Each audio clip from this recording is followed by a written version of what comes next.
ಯಮನ ಕೈಯು ಸಂಗನ ಇದೇ ಮೊದಲು ಬರೀತುಗಳು ಕೇಳಿದಾಡು ಇದೇ ಮೊದಲು ಬರೀತುಗಳು ಕೇಳಿದಾಡು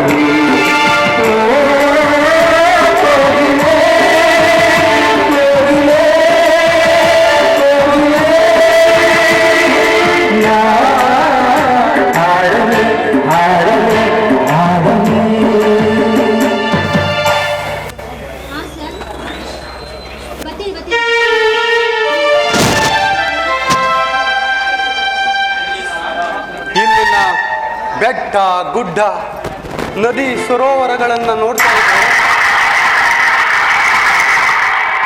ನನ್ನ ಕತೆ ಕಾದಂಬರಿಗಳನ್ನು ಬರೆಯೋದಿಕ್ಕೆ ನನ್ನ ಕಣ್ಣನ್ನೇ ತುಂಬಿದಂತಿದೆ.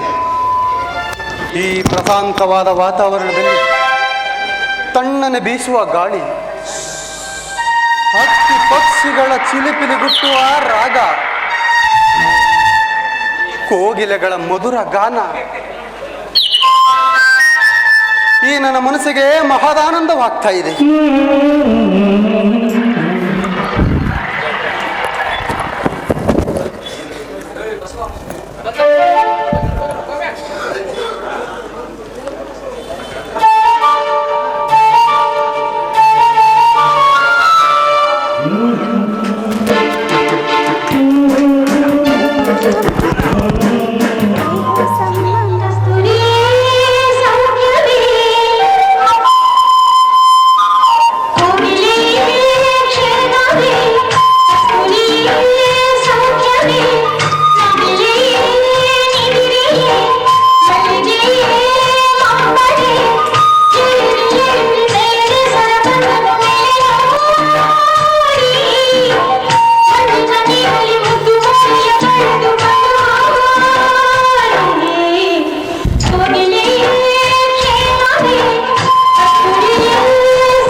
ಹುಡುಗಿ ಸ್ವಲ್ಪ ಬಾಯ್ಲಿ.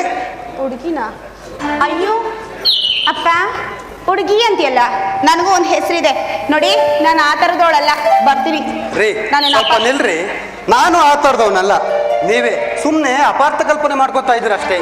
ನನಗೆ ನಿಮ್ಮಿಂದ ಒಂದು ಸಹಾಯ ಆಗ್ಬೇಕಾಗಿತ್ತು. ಈ ಊರಲ್ಲಿ ನಿನ್ನ ಇದೇ ಮೊದಲನೇ ಸಾರಿ ನೋಡಿದ್ದು, ನಾನು ನಿನ್ನ ನಂಬೇಕಾ? ನೀನು ಒಳ್ಳೆಯವನಂತ ನಾನೇನು ನಂಬಲಿ? ಅದು ಸರಿ, ಏನಾಗಬೇಕು ಅಂತ ಹೇಳು, ನಾನು ಹೋಗ್ಬೇಕು. ಅಯ್ಯೋ ಹುಚ್ಚಿ, ನನಗೆ ಈ ಊರಲ್ಲಿ ಒಂದು ಅಡ್ರೆಸ್ ಬೇಕಾಗಿತ್ತು. ಅಡ್ರೆಸ್ಸಾ? ಯಾರ ಮನೆ ಅಡ್ರೆಸ್ಸು? ಈ ಊರಲ್ಲಿ ನನಗೆ ಎಲ್ಲಾರ ಮನೆ ಅಡ್ರೆಸ್ಸು ಗೊತ್ತು. ಅದು ಯಾವ ಮನೆ ಅಡ್ರೆಸ್ಸು ಅಂತ ಹೇಳು, ತೋರಿಸ್ತೀನಿ. ಪ್ರಸಾದ್ ಅವ್ರ ಮನೆ ಎಲ್ಲಿ ಬರುತ್ತೆ ಅಂತ ಸ್ವಲ್ಪ ತೋರಿಸ್ತೀರಾ? ಪ್ರಸಾದ್ ಪ್ರಸಾದ್ ಅವ್ರಿಗೆ ನೀವು ಏನಾಗಬೇಕಾಗಿತ್ತು? ನೀವು ಯಾಕೆ ಅವ್ರ ಮನೆಗೆ ಹೋಗ್ಬೇಕಾಗಿತ್ತು? ನಮ್ಮಪ್ಪ ಏನಾದರೂ ಇವ್ರ ಹತ್ರನೂ ಸಾಲ ಮಾಡ್ಕೊಂಡ್ಬಿಟ್ಟಿದ್ದಾನೋ ದೇವ್ರೇ. ಇವತ್ತು ಸಂಜೆ ಮತ್ತೆ ನಮ್ಮಪ್ಪಂದು ನಮ್ಮ ಅಣ್ಣಂದು ಜಗಳ ನೋಡ್ಬೇಕಲ್ಲ. ನೀವು ಪ್ರಸಾದ್ ಮನೆಗೆ ಯಾಕೆ ಹೋಗ್ಬೇಕು ಅಂತ ಹೇಳಲಿಲ್ಲ? ನೋಡಿ, ನನ್ನ ಹೆಸರು ರಮೇಶ್ ಅಂತ. ನಾನು ಮೈಸೂರಿಂದ ಇಲ್ಲಿಗೆ ಕತೆ ಕಾದಂಬರಿಗಳನ್ನು ಬರೆಯೋದಿಕ್ಕೆ ಅಂತ ಬಂದಿದ್ದೀನಿ. ನನ್ನ ಪ್ರಾಣ ಸ್ನೇಹಿತ ಅಮರ್ ನನ್ನನ್ನು ಇಲ್ಲಿ ಕಳಿಸಿ, ನಮ್ಮೂರು ಕೂಡ ತೈಲೂರು, ಅಲ್ಲಿಗೆ ಹೋಗು, ಅಲ್ಲಿ ನಮ್ಮ ಅಣ್ಣ ಇದ್ದಾರೆ, ಅವ್ರನ್ನ ಕೇಳು, ನಿನಗೆ ಬೇಕಾದಂಥ ಎಲ್ಲ ಅನುಕೂಲವನ್ನು ಮಾಡಿಕೊಡ್ತಾರೆ ಅಂತ ಹೇಳಿದ್ರು. ಅದಕ್ಕೋಸ್ಕರ ಬಂದೆ. ಮೈಸೂರಿಂದ ಬಂದಿದ್ದೀರಾ? ನೀವು ಕತೆ ಕಾದಂಬರಿ ಎಲ್ಲ ಚೆನ್ನಾಗಿ ಬರೀತೀರಾ? ಹೌದು. ಅದು ಅಮ್ಮ ನಿಮ್ಮನ್ನ ಕಳಿಸ್ಕೊಟ್ಟಿದ್ದ? ಹೌದಮ್ಮ. ನಾನು ಪ್ರಸಾದ್ ಅವ್ರ ತಂಗಿ. ನಿಮಗೆ ನಾನು ಮನೆ ಕರ್ಕೊಂಡು ಹೋಗ್ತೀನಿ. ಆಯ್ತಮ್ಮ, ಬನ್ನಿ. ನಡಿಯಮ್ಮ.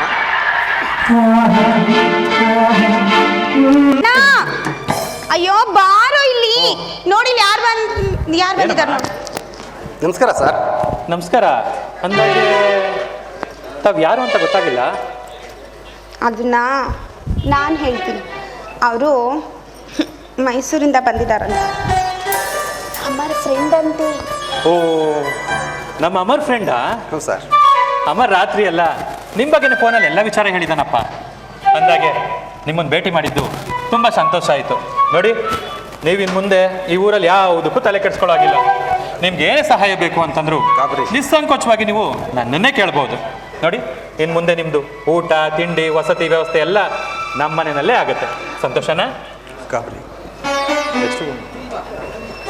ನೀವೇನು ಗಾಬರಿ ಮಾಡ್ಕೋಬೇಡಿ ಸರ್. ನಿಮ್ಮಿಂದ ತುಂಬ ಉಪಕಾರ ಆಗಿತ್ತು. ನಿಮ್ಮಂಥ ಅಣ್ಣನ ಪಡೆಯೋದಕ್ಕೆ ನಮ್ಮ ಅಬ್ಬರ್ ತುಂಬ ಪುಣ್ಯ ಮಾಡಿದ್ದ.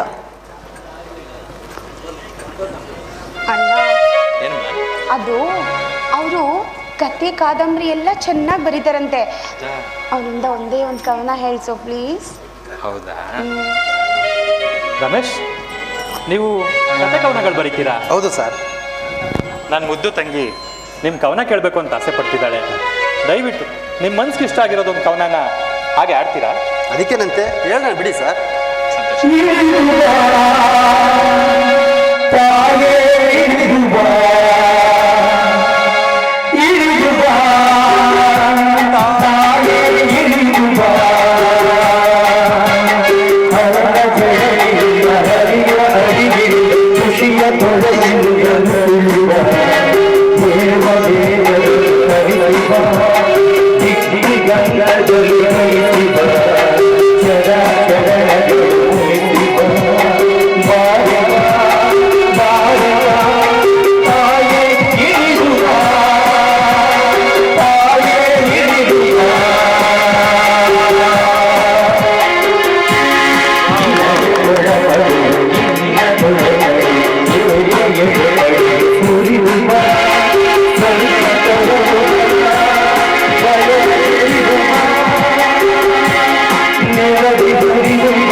ಎಷ್ಟು ಚೆನ್ನಾಗಿ ಆಡ್ತೀರಾ ರಮೇಶ್? ತುಂಬಾ ಚೆನ್ನಾಗಿ ಆಡಿದ್ರಿ ಅಲ್ವೇನೋ?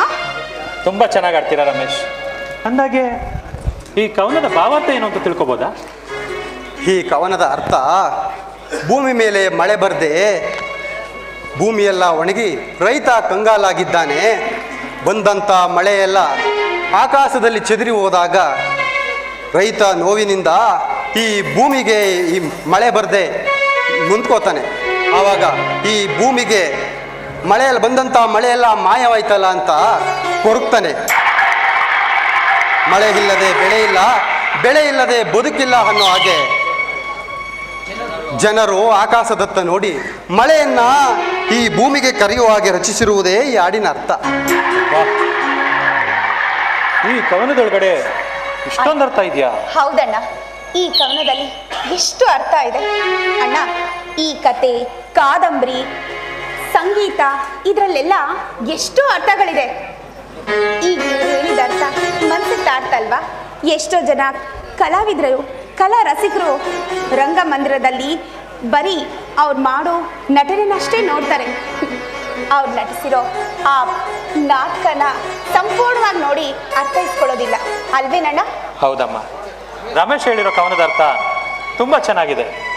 ಹಾಂ ರಮೇಶ್, ನಿಮ್ಮ ಕವನನ ಕೇಳ್ತಾ ಕೇಳ್ತಾ ನಾನು ಎಲ್ಲಿ ಕಳೆದೋದ್ನೋ ನನಗೆ ಗೊತ್ತಿಲ್ಲ. ಹಾಂ, ಅಂದಾಗೆ ನಿಮ್ಮ ಹತ್ರ ಒಂದು ಮುಖ್ಯವಾದ ವಿಚಾರ ಮಾತಾಡ್ತೀನಿ. ಏನು ಹೇಳಿ ಸರ್? ಏನಿಲ್ಲ ರಮೇಶ್, ನಮ್ಮ ತಂದೆ ಕುಡುಕರು, ತುಂಬ ದುಡುಕು ಸ್ವಭಾವದವರು. ನೋಡಿ, ಅವ್ರು ತಿಳಿದೇನೋ ಏನಾದರೂ ನಿಮ್ಮ ಮನ್ಸಿಗೆ ನೋವಾಗ ಥರ ಮಾತಾಡಿದ್ರೆ ಅದನ್ನು ಯಾವುದನ್ನು ನಿಮ್ಮ ಮನ್ಸಿಗೆ ತಗೋಬೇಡಿ. ಅದೇ ನಾನು ನಿಮ್ಮಲ್ಲಿ ಕೇಳ್ಬೇಕು. ಪ್ರಸಾದ್ ಅವರೇ, ಅಮರ್ ನನಗೆ ನಿಮ್ಮ ಮನೆ ವಿಷಯನೆಲ್ಲ ಹೇಳಿದ್ದಾನೆ. ಆದರೂ ಯಾವುದನ್ನು ನಿಮ್ಮ ಮನಸ್ಸಿನಲ್ಲಿ ಇಟ್ಕೊಳ್ತಾನೆ ನೇರವಾಗಿ ಹೇಳಿದ್ರಲ್ಲ, ಅದೇ ಸರ್ ನಿಮ್ಮ ದೊಡ್ಡ ಗುಣ. ಸರಿ ಸರಿ ಅಮ್ಮ ಕಲ್ಪನಾ, ಬೇಗ ರಮೇಶ್ ಹಸ್ತಿದ್ದಾರೆ ಅನ್ಸುತ್ತೆ, ಊಟಕ್ಕೆ ರೆಡಿ ಮಾಡಮ್ಮ. ಆಯ್ತಣ್ಣ. ಪ್ರಸಾದ್ ಅವರೇ, ನಾನು ಬರುವಾಗಲೇ ಊಟ ತಿಂಡಿ ಎಲ್ಲ ಮಾಡಿದ್ದೀನಿ. ಇನ್ನು ಮುಂದೆ ಇದ್ದೇ ಇರುತ್ತಲ್ಲ ಊಟ ತಿಂಡಿ ಅಂತ, ನಾನು ಸ್ವಲ್ಪ ಹೊರಗಡೆ ತಿರುಗಾಡ್ಕೊಂಡು ಬರ್ತೀನಿ ಸರ್. ಸರಿ ಸರಿ ಸರಿ, ಬೇಗ ಹೋಗಿ ಬೇಗನೆ ಬಂದ್ಬಿಡಿ. ಆಗಲಿ ಸರ್. ನಿಮಗೋಸ್ಕರ ನಾವು ಕೇಳ್ತಾ ಇರ್ತೀವಿ. ಹಾಗೆ ಸರ್. ಅಮ್ಮ ಕಲ್ಪನಾ, ಬನ್ನಿ ಕಣೋ. ಅಣ್ಣ, ಎಲ್ಲಿ ಕವಿಗಳು ಕಾಣ್ತಾ ಇಲ್ವಲ್ಲ? ಕವಿಗಳು ಮತ್ತೊಂದಷ್ಟು ಕವನಗಳು ಬರೆಯೋದಿದೆ ಅಂತೆ, ಅದಕ್ಕೆ ನದಿ ತಪ್ಪಲು ಮರಗಳನ್ನು ನೋಡ್ಕೊಂಡು ಹುಡಿಕೊಂಡೋದ್ರು. ಅಣ್ಣ, ದಿನಕ್ಕೆ ಒಂದಾದ್ರೂ ಕವನ ಅವ್ರ ಬಾಯಲ್ಲಿ ಬರ್ಸ್ತು. ಖಂಡಿತ ಅಮ್ಮ, ನಿನ್ನ ಆಸೆ ಅಂತೆ ಪ್ರತಿದಿನ ಒಂದೊಂದು ಕವನ ನಿಲ್ಲಿಸ್ತೀನಿ. ಅದು ಸರಿ, ಬಂದವ್ರ ಹತ್ರ ಹೋಗೋರ ಹತ್ರ ನಮ್ಮಪ್ಪ ಕುಡ್ಕ ಅಂತ ನೀನೇ ಮಾನ ಮರ್ಯಾದೆ ತೆಗಿತೀಯಲ್ಲ. ಸರಿ, ನಾನು ನಿನ್ನ ಹತ್ರ ಒಂದು ಕೇಳ್ತೀನಿ, ಬೇಜಾರು ಮಾಡ್ಕೊಳ್ಳಲ್ಲ ತಾನೆ? ಒಂದಲ್ಲಮ್ಮ, 10 ಕೇಳಿದ್ರು ಈ ನಿನ್ನ ಅಣ್ಣಂಗೆ ಯಾವುದೇ ಬೇಜಾರಿಲ್ಲ. ಅದೇನೋ ಚೆನ್ನಾಗಿ ಗೊತ್ತು. ನಾನೇನಾದರೂ ಹೇಳಿದ್ರೆ ನಿನ್ನ ಮನಸ್ಸು ನೋಯಿಸ್ಕೊಳ್ಳಲ್ಲ ತಾನೆ? ಖಂಡಿತ ಇಲ್ಲಮ್ಮ. ಒಟ್ನಲ್ಲಿ ನನಗೆ ನೀವುಗಳು ನಗ್ನಗ್ತಾ ಸಂತೋಷವಾಗಿದ್ರೆ ಸಾಕು. ಅಪ್ಪ ಇದಾರಲ್ಲ, ಬಂದು ನೀನು ಚೆನ್ನಾಗಿ ಸಹಸ್ರನಾಮ ಹೇಳ್ತಿದ್ರು. ಆಗ್ಲೇ ಅರ್ಥ ಮಾಡ್ಕೊಂಡೆ. ಅಪ್ಪ ದುಡ್ಡು ಕೇಳೋ ಜಾಗದಲ್ಲೆಲ್ಲ ಹೋಗಿ ನೀನು ದುಡ್ಡು ಕೊಡ್ಬೇಡ ನಮ್ಮಪ್ಪನಿಗೆ ಅಂದಂತೆ. ನಾನು ತಾನೇ ಇದೇನಮ್ಮ ಮಾಡಲಿ? ಇರೋ ಅಂಗಡಿಗಳಲ್ಲೆಲ್ಲ ಹೋಗಿ ಸಾಲ ಸಾಲ ಸಾಲ ಅಂತ ಸಾಲನ ಮಾಡಿ ಕಡೆಗ ಸಾಲನೆಲ್ಲ ತಗೊಬಂದು ನನ್ನ ತಲೆ ಮೇಲೆ ಒದಗ್ತಾರೆ. ನಾನು ತಾನೇ ಆ ಸಾಲನ ಎಲ್ಲಿಂದ ತೀರಿಸ್ಲಿ ಹೇಳು? ಅದಕ್ಕೋಸ್ಕರ ಇನ್ನು ಮುಂದೆ ನಮ್ಮ ತಂದೆ ಬಂದು ಕೇಳಿದ್ರೆ ನೀವು ಯಾರು ಹಣ ಕೊಡಬೇಡಿ ಅಂತ ಹೇಳಿದೆ. ತಪ್ಪ ಅಮ್ಮ? ನಾನು ಮಾಡಿದ ತಪ್ಪು ಅಂತ ಹೇಳ್ತೀಯಾ? ಇಲ್ಲ ಅಣ್ಣ, ನೀನು ಮಾಡಿದ ತಪ್ಪಲ್ಲ. ಆದರೆ ನಿಮ್ಮ ಈ ಜಗಳ ನೋಡೋದಕ್ಕೆ ನನ್ನ ಕೈಯಿಂದ ಆಗಲ್ಲ. ಯಾವಾಗಲೂ ಅಪ್ಪ ಕೆಟ್ಟದಾಗಿ ನಿನಗೆ ಮಾತಾಡೋದು ನನಗೆ ಸಹಿಸ್ಕೊಳಕ್ಕಾಗಲ್ಲ ಅಣ್ಣ. ಅದಕ್ಕೋಸ್ಕರ ಈ ರೀತಿ ಹೇಳಿದೆ. ಬೇಜಾರು ಮಾಡ್ಕೋಬೇಡ ಕಣೋ. ನೀನು ಹೇಳೋ ಸರಿ, ಆದರೆ ನೀನು ಹೇಳೋ ಬುದ್ಧಿನ ನಮ್ಮಪ್ಪ ಕುಡುಕಪ್ಪ ಕೇಳಬೇಕಲ್ಲ. ಕುಡಿಯೋ ಚಟ ಯಾವತ್ತು ಬಿಟ್ಟಿದ್ದಾರೆ? ಇದೆಲ್ಲ ನಮ್ಗೇನು ಹೊಸ್ತೇನಮ್ಮ. ಕಾಲದಿಂದ ನಾವು ಪಡ್ಕೊಂಡು ಬಂದಿರೋದು, ಅನುಭವಿಸ್ಬೇಕಾಗಿದೆ. ಸರಿ ಸರಿ ಅಮ್ಮ, ಊಟಕ್ಕೆ ರೆಡಿ ಮಾಡು. ಎಲ್ಲರೂ ಸೇರಿ ಊಟ ಮಾಡೋಣ. ಸರಿ ಅಣ್ಣ, ಬಾ. ಕಲ್ಪನಾ, ಏನಿದು ದಿಢೀರ್ ಅಂತ ಬಂದ್ಬಿಟ್ಲ ಅಂತ ಶಾಕ್ ಚೆನ್ನಾಗಿದೆಯಮ್ಮ? ಏನೇ ಅಕ್ಕ, ಕಣ್ಣು ಬಾಯಿ ಮಿಟ್ಕಿಸ್ದಂಗೆ ನೋಡ್ತಿದ್ಯಾ? ಇದ್ಕಿದಂಗೆ ಇಷ್ಟೊತ್ತಲ್ಲಿ ಹೆಂಗ್ ಪ್ರತ್ಯಕ್ಷ ಆದ್ಲು ಅಂತಲ್ಲ. ನನ್ ಗೆಲ್ತಿದ್ದು ಫಂಕ್ಷನ್ ಕರೆದಿದ್ರಲ್ಲ, ಹೋಗಿದ್ದೆ. ಅವಳೇ ಹೆಂಗಿದ್ರು ಹೋಗ್ತೀನಿ ಅಂದ್ಲು. ಕಾರಲ್ಲಿ ಹೋಗ್ತಿದ್ಯಾ, ನಾನು ನಮ್ಮೂರಿಗೆ ಬಿಟ್ಬಿಟ್ಟು ಹೋಗ್ಬಿಡವ ಅಂದೆ. ಬಿಟ್ಬಿಟ್ಟು ಹೊಟ್ಟದ್ಲು. ಅದಕ್ಕೆ ಮಾತಾಡ್ಸ್ಕೊಂಡು ಹೋಗ್ಬಿಡೋಣ ಅಂತ ಬಂದೆ. ನೀನು ಬಂದಿದ್ದು ತುಂಬಾ ಸಂತೋಷ ಆಯ್ತಮ್ಮ. ನನಗೆ ಅಮ್ಮ ಕೊಟ್ಟಿರೋ ಮಾತಂತೆ ಒಂದೇ ಒಂದು ಆಸೆನಮ್ಮ, ನಿಮ್ಮ ಮದುವೆನ ಒಂದೇ ಮಂಟಪದಲ್ಲಿ ಒಂದೇ ಇದು ಮುಹೂರ್ತದಲ್ಲಿ ಕೈ ತುಂಬ ಧಾರೆ ಕೊಡಬೇಕು ಅನ್ನೋದೇ ನನ್ನ ಆಸೆ.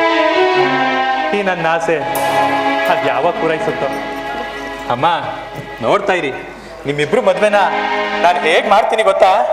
ಇಡೀ ಮದ್ದೂರಲ್ಲೇ ಯಾರು ಮಾಡಿರಬಾರ್ದು ಹಾಗೆ ಢಾಮ್ ಢೂಮ್ ಅಂತ ಮಾಡ್ತೀನಮ್ಮ. ಢಾಮ್ ಢೂಮ್ ಅಂತ ಮಾಡ್ತೀನಿ.